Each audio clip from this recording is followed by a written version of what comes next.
다음 주제는 말이죠. 이것이 윤석열 당선인도 대단히 관심을 가질 수밖에 없는 사안이고요. 국회 인사청문회 과정에서 가장 치열한 검증이 예상되는 곳이 바로 정호영 보건복지부 장관 후보자에 대한 인사청문회일 겁니다. 정호영 보건복지부 장관 후보자 경북대 병원 병원장, 부원장 지내는데 그 사이에 아들과 딸과 아들이 경북대 의대에 편입을 했다. 아빠 찬스를 쓴 것 아니냐는 논란이 점점 거세지고 있는데요. 민주당과 국민의힘 회의에서 나온 이야기를 들어보시면 인사청문회 간단치 않겠구나 느끼실 겁니다.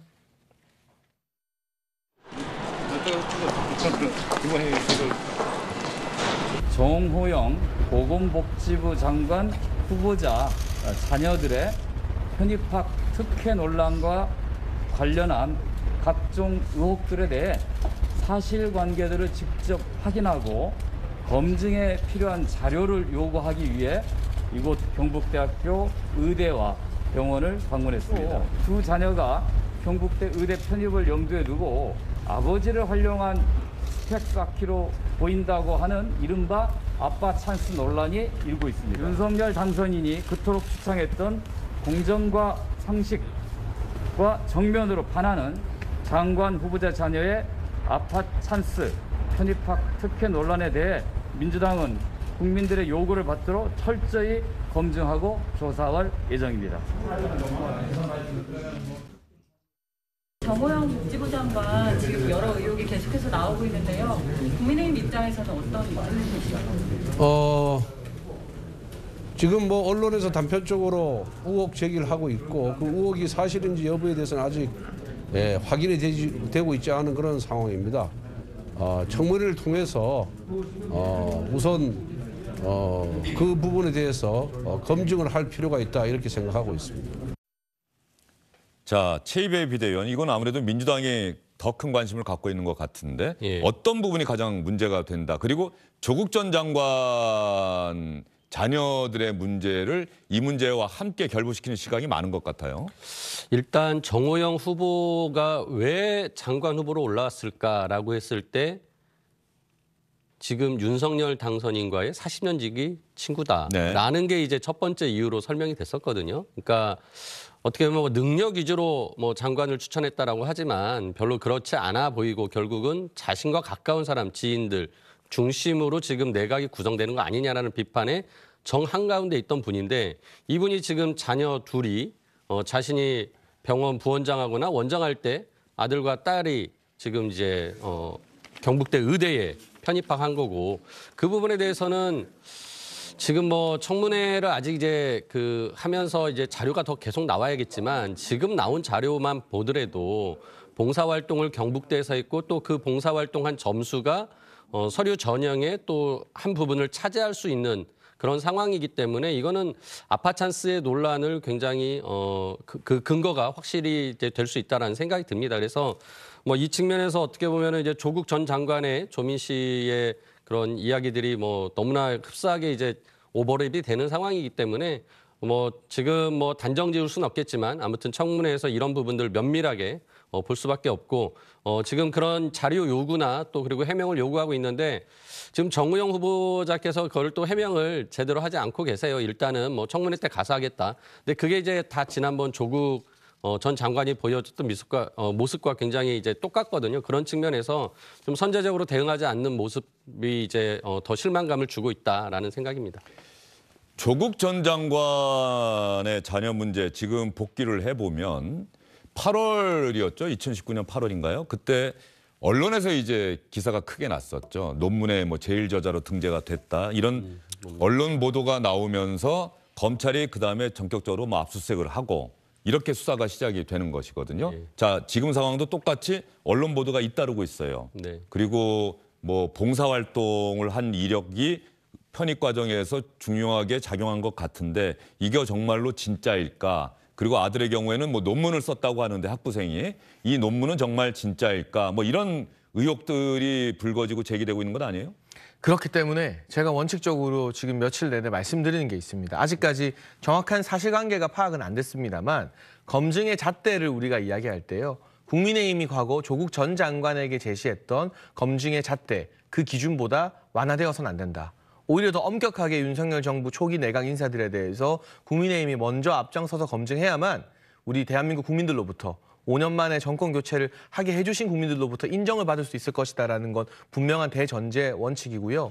아직까지 이 정 후보자 측의 공식적인 해명이나 이 인수위가 아니죠. 이제는 인사청문회 준비단이 있습니다. 그곳에서 내놓는 이 학사 자료에 관련된 해명이 나오지 않았습니다. 일단 저는 적어도 첫 번째 해명은 보고 나서 사실관계 확인을 하고 이것이 국민 눈높이에 맞는지 아닌지는 확인해 볼 필요가 있다고 생각을 합니다. 다만 청문회까지 가서 그때 검증해보자. 청문회까지 기다려달라고 말하는 건 국민의 눈높이나 또 제가 명색이 청년소통 TF 단장인데 청년들이 말하는 공정과 상식의 목소리와는 부합하지 않는 것이거든요. 그래서 이 사태를 청문회까지 갈 수 있는 것으로 보지 말고 가능한 빨리, 가능한 구체적인 해명 자료를 내놓아서 국민 여론의 판단을 한번 받아봐야 되는 것으로 좀 시급한 사안으로 인사청문회 준비단에서 판단을 달리 해주셨으면 하는 그런 마음은 좀 듭니다. 이 문제는 대단히 심각하게 받아들여져야 할 사안이라고 생각되는 게 마찬가지로 이게 의혹이 사실이라고 한다면 입시 비리가 되는 것이고요. 또 의혹이 사실이 아니라고 한다면 그 사실이 아니라는 것을 국민들이 납득이 돼야 되는 것이거든요. 그런 측면에서 본다고 한다면은 후보자의 해명이 대단히 중요한데 현재로서는 민주당 의원들 그리고 언론에서는 계속해서 의혹을 제기하고 있습니다. 저희가 잠깐 이야기를 했습니다만 어떤 의혹들이 있는지 차례차례 여러분께 전해드리도록 할게요. 아까 화면에 보건복지부 측 장관 후보자 측의 해명 자료가 나가긴 했습니다만 일단 봉사활동 내역은 어떻게 돼 있는지 한번 볼까요?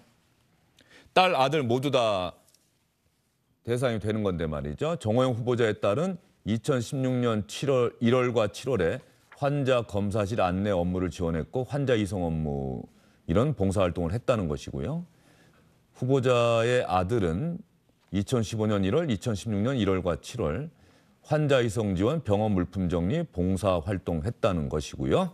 정호영 후보자가 2015년과 16년에는 경북대병원 부원장이었고 2017년부터 20년까지는 경북대병원 원장이었는데 딸은 2017년에 합격을 했고 아들은 2018년에 합격을 했습니다.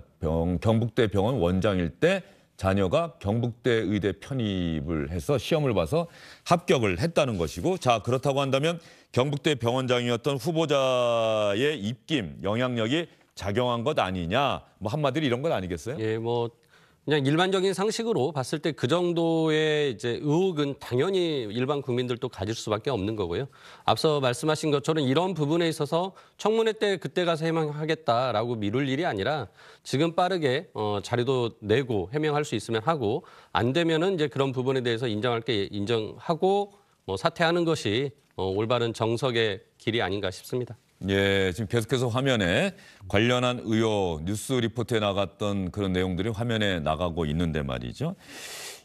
후보자 측이 간단하게 보건복지부를 통해서 인사청문회 준비단 통해서 계속해서 해명을 하고 있는데 그 해명의 요체는 한마디로 문제없다.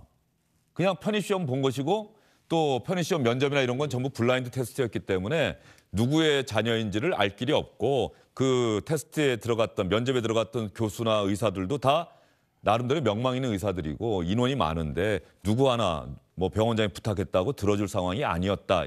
일단 이렇게 해명을 하고 있죠. 일단 약간의 차이점은 제가 네. 설명을 드리면 이 정호영 후보자의 아들과 딸이 경북대 병원에서 그러니까 굳이 아버지가 재직하는 병원에서 봉사활동을 했다는 것 자체에 대한 문제 제기는 있을 수 있지만 이 봉사활동을 근거로 총장 명의의 표창장을 받아서 그걸 뭐 입학 과정에 제출했다거나 하는 사항은 아니죠. 그러니까 면밀히 따지면 지금 현재 파악된 사실관계에서 조국 전 장관 케이스와 똑같다고 주장할 수는 없습니다. 비슷하다. 네, 그리고 예. 의혹이 불거진 것이지 예. 예를 들면 봉사활동했다고 한 시간에 서울이나 부산 다른 지역에서 카드를 사용한 영수증이 나와서 이게 명백하게 봉사활동 자체가 거짓이라는 게 밝혀진다거나 하는 사안은 아닌 거잖아요. 아직까지는. 그 부분에 대한 자료와 해명이 성실하게 또 빠른 시간 안에 나와야 된다고 제가 말씀드렸고 그 해명을 보고 저도 판단을 하고 국민들의 눈높이를 살피고 싶은 부분인데 제가 계속 강조하는 것은 지금 복지부 인사청문 준비단에서 내놓는 이런 식의 짤막한 원론적인 입장 정도로는 우리 국민들 납득시킬 수 없다는 부분이 때문이에요. 민심 무서운 줄을 알아야 되는 것이거든요. 그건 저희가 정권 교체 해냈다고 해도 마찬가지입니다. 민심이 무섭기 때문에 정권 교체한 것이잖아요. 그런 만큼 이런 짤막한 입장 정도가 아니라 제대로 된 이 성적 자료라든가 봉사활동 자료를 빨리 경북대 측으로부터 받아야 합니다. 네. 물론 이게 과거의 자료이기 때문에 봉사활동 자료나 성적 관련된 자료 받는데 시간이 조금 걸릴 수 있다는 것은 이해합니다. 다만 주말 사이에 최대한 빨리 이 자료를 받아서 다음 주 초를 넘기지 않고 국민들에게 1차로 자세한 내역에 대해서 납득할 수 있는 설명을 해주시는 게 먼저다. 그리고 그 설명을 보고 나서 국민의힘이나 또는 인사청문 준비단과 관련된 여러분들도 국민적 눈높이, 국민 여론을 최우선 과제에 놓고 판단해야 하지 않을까 싶습니다. 민주당은 오늘 의원들이 경북대병원을 방문해서 현장 조사를 했습니다. 정호영 후보자 자녀의 경북대 의대 편입 문제, 이걸 쟁점하겠다는 의사를 분명히 한 것이고요. 이것과 관련해서 왜 검찰이 조국 전 장관 수사 때와 마찬가지로 즉각적으로 수사를 시작하지 않느냐, 뭐 이런 이야기가 민주당에서도 좀 나오고 있는 거죠. 그렇죠. 조국 전 장관 때와 같은 엄정한 잣대를 왜 이번엔 적용하지 않느냐. 예. 그러니까 다시 말씀드리지만 정호영 후보가 이제 경북대 병원장으로서 어떻게 보면은 그냥 의사, 전문성이 있는 의사죠. 하지만 이분이 그런 보건과 복지의 행정에 정말 총괄을 할 수 있는 장관이 될 수 있을 만한 능력을 갖췄느냐를 우리가 검증해야 되는데, 그거를 검증하기도 전에 이제 앞서 나온 의혹들은 자녀의 편입학에 대한 특혜 의혹이 나온 것이고, 지금 쭉 나온 것처럼 자원봉사 활동을 경북대에서 자녀들이 했고 그게 입시 서류에 들어가는 내용이었다라는 것. 그다음에 아들 경우에는 2018년에 특별 전형으로 이제 편입학을 했는데, 그 특별 전형이 대구 경북 출신만 지원할 수 있는 특별 전형이 새로 만들어졌다는 겁니다. 그래서 또 아들이 그렇게 들어갈 수 있었던 길을 열어준 거 아니냐라는 의혹도 생기는 것이고, 그 아들이 또 쓴 논문은 학부생 시절에 그렇게 어려운 뭐 헬스케어에 관련된 공대 교수가 쓴 논문에 들어갔다라는 것도 뭔가 그 부분에 대한 공동저자로서의 자격이 있느냐, 또 시비거리가 되는 거죠. 그래서 굉장히 많은 의혹과 판단들이 지금 필요한 상황이기 때문에 이 부분에 대해서 진짜 빠르게 자료를 내고 또 해명하시고, 그게 부족하다면은 저는 이제 후보 사퇴하는 것이 국민 정서에 맞지 않을까 생각이 듭니다. 이게 만약에 말이죠. 후보 사퇴, 만약에 그 의혹이 사실이라고 한다면 후보 사퇴에 그치는 것이 아니라 수사의 대상이 될 수도 있는 물론이죠. 것이다. 이런 예. 생각이 드는데 말이죠. 아까 딸과 아들의 경북대 의대 편입 시기가 화면에 나갔는데, 지금 다른 기사를 보니까 2017년 이때가 아니고 2016년과 2017년 부원장일 때 딸이 입학을 했고, 그리고 2017년 원장일 때 아들이 의대 편입 전형에 합격을 했다. 이렇게 여러분께 다시 한번 정정을 해서 말씀을 드리도록 하겠습니다. 부원장일 때 딸이 합격을 했고 원장일 때 아들이 합격을 했다. 2016년과 2017년 이렇게 여러분께 전해드리도록 하겠습니다. 자, 그러면 민주당 의원들이 이렇게 인사청문회를 벼르고 있는 상황에서 이 사안에 대해서 누구보다도 관심을 크게 갖고 있는 사람이 누구겠습니까? 바로 조국 전 법무부 장관이겠죠. 조국 전 법무부 장관의 SNS 한번 살펴볼까요? 살권수, 살아있는 권력 수사 운운하던 검찰은 왜 정호영 후보의 집과 경북대 연구실, 경북대 의대 병원 등을 즉각 압수수색하지 않을까? 더도 말고 덜도 말고 괄호가 있는 거죠.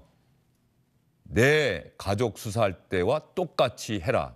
이렇게 얘기를 했고요. 윤 당선자의 절친 정호영 후보자 딸과 아들의 생활기록부 인턴 증명서에 대하여 검찰과 언론, 경북대는 철두철미한 수사 취재를 할 것인가? 지금 언론은 취재를 하고 있다는 건 이미 입증이 되고 있는 거고요. 언론사 보도들은 계속 나오고 있고. 자, 그러면 검찰이 수사를 아직은 안 하고 있죠. 제가 오늘 출근길에 갑자기 궁금해졌어요. 민주당이나 조국 전 장관은 검찰의 철저한 수사를 촉구하고 있는데, 지금 검찰이 말이죠. 1차 검경 수사권 조정으로 인해서 수사할 수 있는 범죄가 6대 범죄로 제한돼 있어요. 6대 범죄로 제한이 돼 있는데, 이 6대 범죄가 이른바 부패 범죄, 대형 참사 이런 범죄들이란 말이에요. 이게 만약에 사실이라고 한다면 입시 비리와 관련된 범죄 혐의가 되겠죠. 그래서 이 사안을 지금 나온 것처럼 경북대 의대 편입 과정에서 어떤 범죄 혐의가 있다라고 하면 과연 검찰이 수사할 수 있느냐. 제가 검사 한 2명하고 오늘 전화 취재를 좀 해봤는데 말이죠.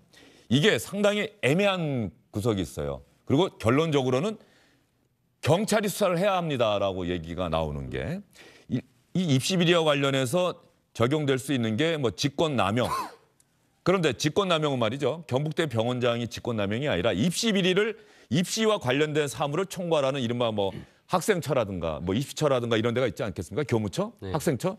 이쪽 사람이 만약에 입시 비리와 관련해서 뭔가 영향력을 행사했다고 한다면은 그런 부분에 대해서는 경북대 학교가 국립대학교이기 때문에 공무원이고 공무원 범죄이기 때문에 그건 검찰이 수사할 수도 있을 것 같다. 그런데 전반적으로 사문서 위조라든가 이런 혐의가 적용되는 사안이라고 한다면 이것은 현재로서는 검찰이 수사하기가 대단히 어렵다. 그래서 조국 전 장관 때처럼 정광석화처럼 압수수색을 검찰이 하고 수사를 시작하는 절차를 밟을 수가 없는 사안이다. 이렇게 또 검찰 쪽에서 얘기를 하더라고요. 예, 맞는 말씀인 것 같습니다. 예. 지금 우리가 6대 중대범죄에 들어가는 게 이제 이런 사안 같은 경우는 부패 쪽에 들어갈 텐데요. 예. 우리가 이제 부패는 말씀하신 대로 이제 공무원과 관련된 내용들인데 대부분 그래서 입시 비리와 관련해서 맞습니다. 예. 돈이 오갔느냐. 만약에 그렇죠. 돈이 오간 정황이 있다고 한다면 수사할 수도 있을 것 같은데 맞습니다. 예. 그건 현재까지는 드러나지 않았기 때문에 이것도 수사하기가 애매하다. 네, 예. 그렇습니다. 그래서 이거는 뇌물이 오가는 정황이 없으면 검찰이 하기는 어려울 것 같고요. 결국은 이제 경찰에서 수사할 사안일 거고 경찰이 또 이런 걸 수사할 때는 이제 당연히 누군가가 고소고발을 해야 이제 그때부터 이제 시작이 되는 상황입니다. 물론 뭐 경찰이 인지 수사를 할 수 있겠으나 지금 상황에서 뭐 경찰이 이걸 인지 수사할 가능성은 없다고 보여지고요. 뭐 그런 상황이라면은 결국은 청문회를 지금 준비하는 과정에서 이런 의혹들이 나오고 이런 부분에 대해서 뭔가 아무런 증거 없이 고소고발하기는 어렵습니다. 네. 결국은 정황 가지고만 할 수는 없기 때문에 자료들이 나오고 그 자료 과정에서 뭔가의 부당 불편한 것이 확인이 되면 이제 그걸 가지고서 고소고발이 들어가고 그다음부터 이제 본격적으로 수사당국이 수사를 시작할 수 있겠다라는 생각이 듭니다. 저는 뭐 이 부분이 반드시 이제 수사로 밝혀져야 될 만큼 가지는 않기를 바랍니다. 뭐 그렇게 되는 거는 또 다른 모두의 또 불행일 수도 있기 때문에 그러지 않기를 바라고 그런 면에서는 오히려 지금 후보자가 자신이 예를 들어서 이게 꼭 법률적으로 떳떳함 뿐만 아니라 국민들을 설득할 수 있는 도덕적인 떳떳함까지 좀 높은 잣대로 스스로를 판단하고 맞습니다. 결론을 예. 내야 될 문제라는 생각이 듭니다. 최이배 비대위원은 어쨌든 민주당의 전체적인 기류와는 조금은 다르게 신중한 접근을 강조하고 있고 후보자 본인이 이거는 국민을 납득시킬 수 있느냐 여부를 판단해서 본인의 거취를 결정해야 한다 이렇게 말씀을 주셨는데 어쨌든 민주당 또 조국 전 장관은 왜 검찰이 조국 전 장관 때처럼 엄정하게 수사, 신속하게 수사 안 하느냐 살아있는 권력 수사하겠다고 하더니 이렇게 얘기를 하고 있는데 제가 다시 한번 정리해서 말씀드리면 이런 거예요. 문서 위조나 업무 방해 등이 일단 예상되는 죄목인데 이 부분은 검찰이 수사할 수 있는 6대 범죄에 해당하지 않다. 그래서 이거 수사가 필요하다면 경찰의 수사를 촉구해야 한다. 검찰에 하지 마라. 다만 직권남용이나 허위 공문서 작성이 만약에 된다면 검찰 수사가 가능할 수도 있어 보인다. 그런데 어쨌든 이른바 검수완박법 이번에 통과가 되면 검찰은 아예 수사를 못하는 거죠. 그래서 결론적으로 보면 검찰이 아예 못한다는 건 아닌데 이게 검찰이 수사를 할 수 있는지를 따져봐야 된다. 그러면 어떤 제목은 검찰이 하고 어떤 제목은 경찰이 해야 되고 이런 애매한 상황이 지금 1차 검경 수사권 조정으로 돼 있기 때문에 결과적으로 이 수사를 조국 전 장관 때처럼 왜 신속하게 엄정하게 검찰이 수사 안 하느냐라고 따지면 검찰로서도 할 말이 있을 수밖에 없다. 지금 이런 거예요. 검사들의 얘기는. 일단 첫 번째로는 이 조국 전 장관 같은 경우는 대한민국의 장관을 하신 분이잖아요. 그런데 지금 나오는 태도를 보면 왜 나만 갖고 그래입니다.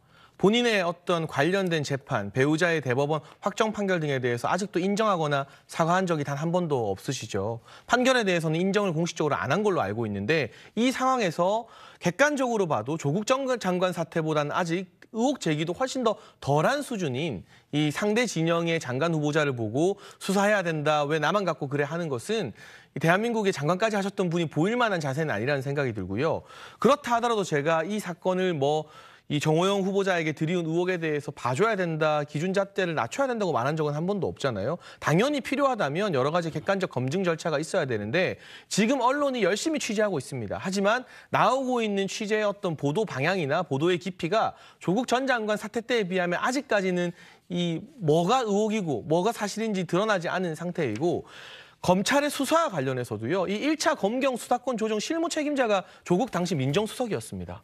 그래서 청와대 민정수석이 왜 검경 수사권 조정 발표하지라는 말이 나올 정도로 본인이 직접 행안부 장관과 법무부 장관 발표하는데 같이 있기도 하고 그런 일들이 주마등처럼 떠오르는데요. 이거 검찰이 수사하게 놔두고 싶었으면 검경 수사권 조정 안 하셨어야 되는 거죠. 그러니까 필요하다면 고발이 있고 관련 의혹들이 드러난다면 수사를 하더라도 경찰이 수사를 해야 되는 상황이고 그러한 결과를 만든 당사자가 조국 전 장관인데 왜 검찰이 똑같이 안 하느냐, 왜 나만 갖고 그러느냐 이런 식으로 대응하시는 것. 보다 건조하게 이 사건의 진실을 밝히고 의혹을 해명하는 과정을 위해서라도 조국 전 장관은 침묵하는 게 오히려 민주당 진영에도 도움이 될 것 같습니다. 자, 제가 이 정호영 후보자 자녀의 경북대 의대 편입, 부원장 시절에 딸, 원장 시절에 아들이 편입시험에 합격을 했다라고 하는 것인데 이걸 검찰이 왜 신속하게 수사하지 않느냐. 그래서 검사들을 상대로 취재를 해봤더니 검찰이 수사할 수 있는 대상인지 아닌지가 현재로서는 불명확하다. 그러면 경찰이 해야 하는 것 아니냐. 일단 경찰은 할 수 있는, 뭐든지 할 수 있는 사안이기 때문에 그런데 경찰이 하더라도 일개 지방 경찰서 차원에서 만약에 수사를 한다고 한다면 이런 수사는 제대로 하기가 대단히 어렵다. 광역경찰청, 대구지방경찰청이나 경북지방경찰청에서 특별수사본부 같은 거 꾸려서 해야 할 사안이다. 왜냐하면 장관 후보자와 관련된 사안이기 때문에 일단 범죄 혐의가 나온다면 그렇게 이야기를 했고요. 저희가 이 객관적으로 이 사안을 얘기해 줄 수 있는 김성훈 변호사, 검사 출신도 아니고요. 주영진의 뉴스브리핑에 출연해서 검찰 또 법무부와 관련된 사안을 여러분께 설명해 드리는 그런 김성훈 변호사에게 또 전화로 취재를 해봤습니다. 김성훈 변호사 얘기도 한번 들어보시죠. 사실 그 법률적으로는 구체적으로 이제 업무방해라든지 사무소 위조라든지 그런 법적인 혐의점이 포착이 된다면 당연히 수사는 진행될 것으로 보이고요.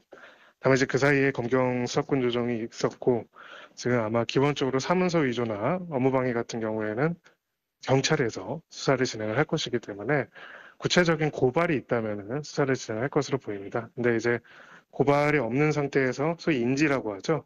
이런 부분들을 인지해가지고 수사기관이 먼저 수사할 가능성은 현실적으로는 낮아 보입니다.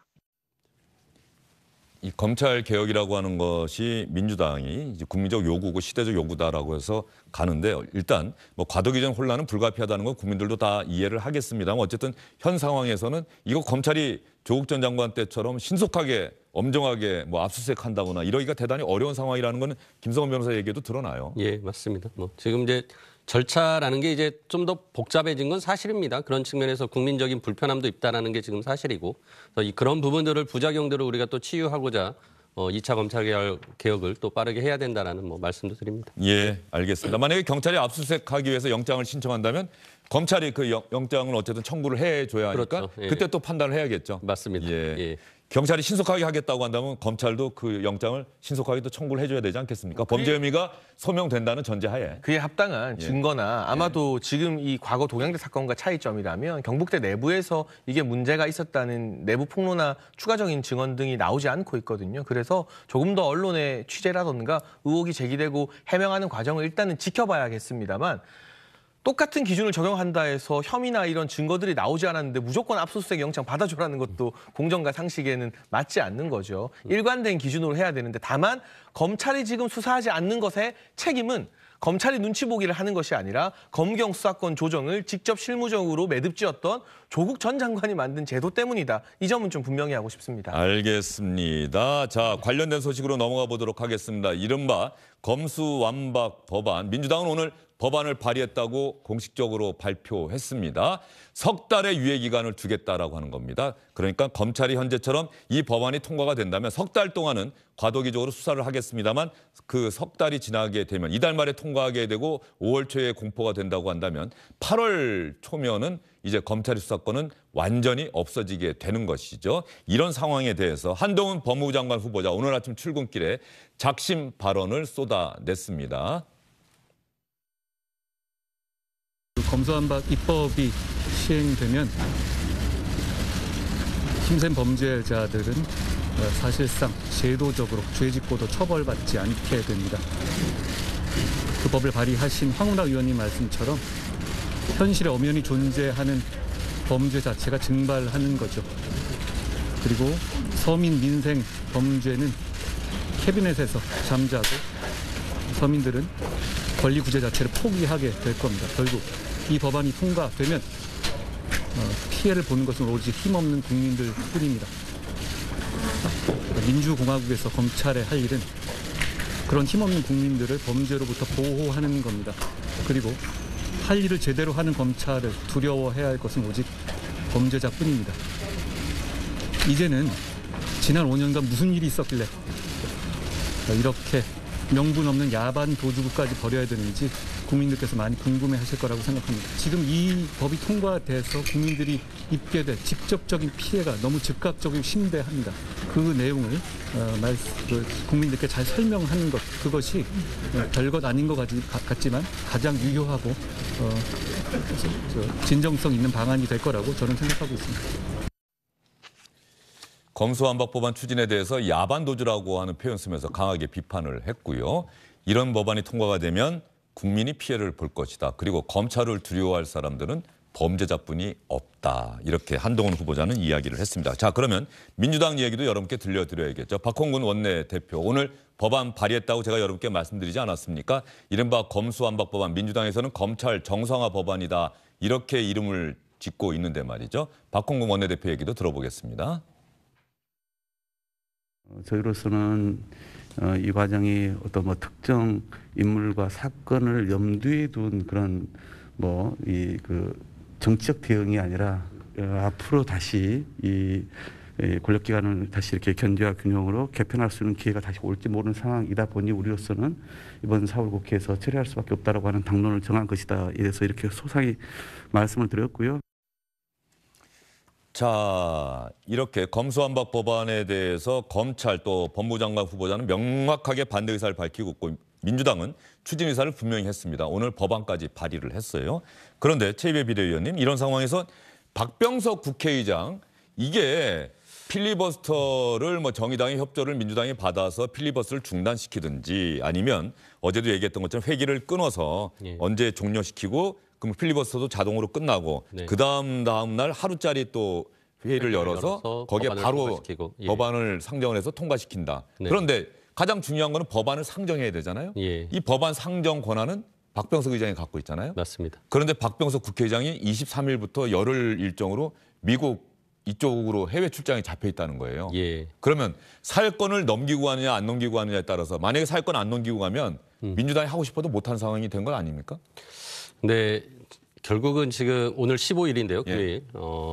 법안을 냈고 이제 법사위에서 논의를 해야 됩니다. 그럼 또 시간이 지나갈 수밖에 없고요. 그리고 나서 이제 본회의 상정이 돼야 되는 거니까 지금 박병석 의장님이 안 계시는 상황에서 이 법안을 상정시키고 통과시켜야 되는 상황이 될 수도 있는 거죠. 그래서 지금 박병석 의장님의 출장이 취소되도록 지금 이제 아마 설득을 할 것으로 보여지고요. 그래요? 그러면 오늘 여기서 박병석 국회의장이 오늘 기자들에게 한 이야기, 이 영상은 없고요. 기자들에게 한 이야기가 있는데 순방 일정을 조금 이렇게 줄일 가능성이 있습니까? 라고 물었더니 임의로 조정할 수 있는 스케줄이 아니다. 그러면 순방 기간의 사회권을 박병석 의장도 물론 민주당 출신이긴 합니다. 지금은 당적이 없죠.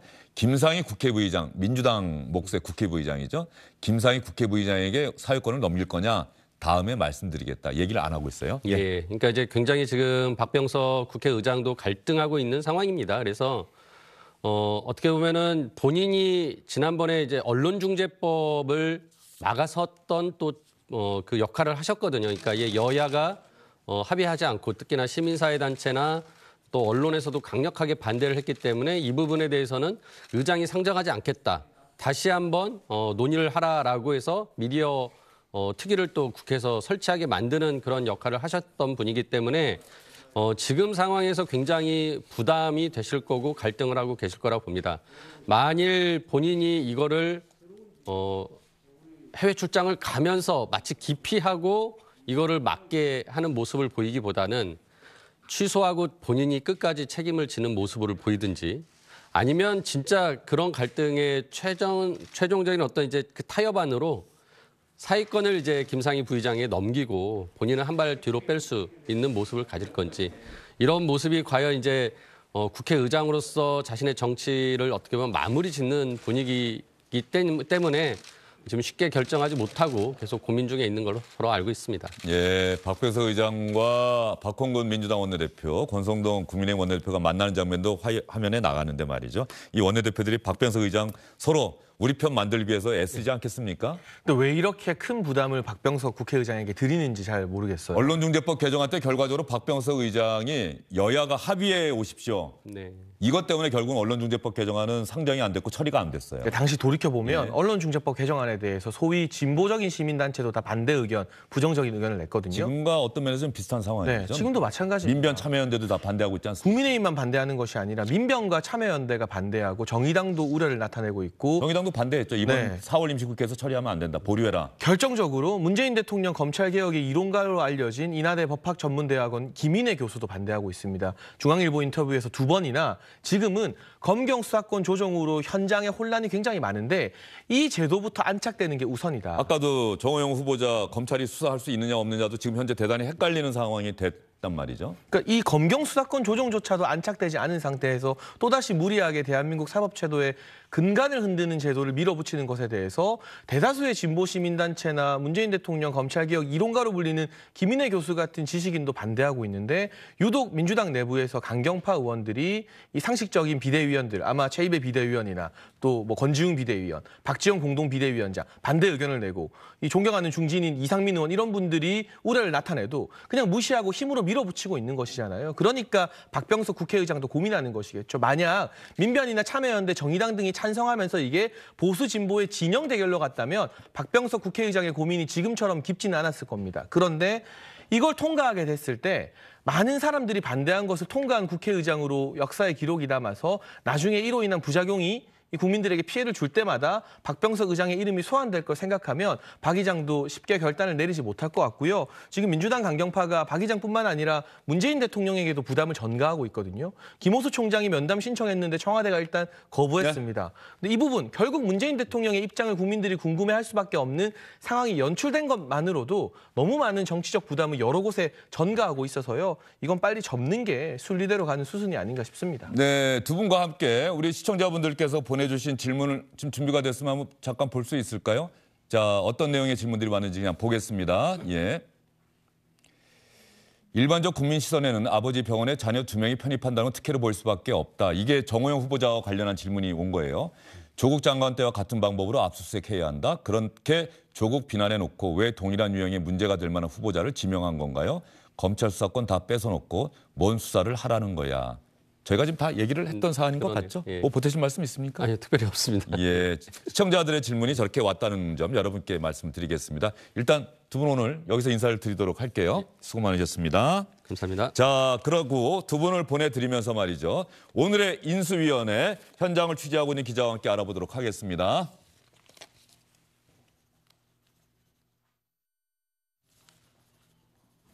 오늘의 인수위와 관련한 유수환 기자와 함께 알아보도록 하겠습니다.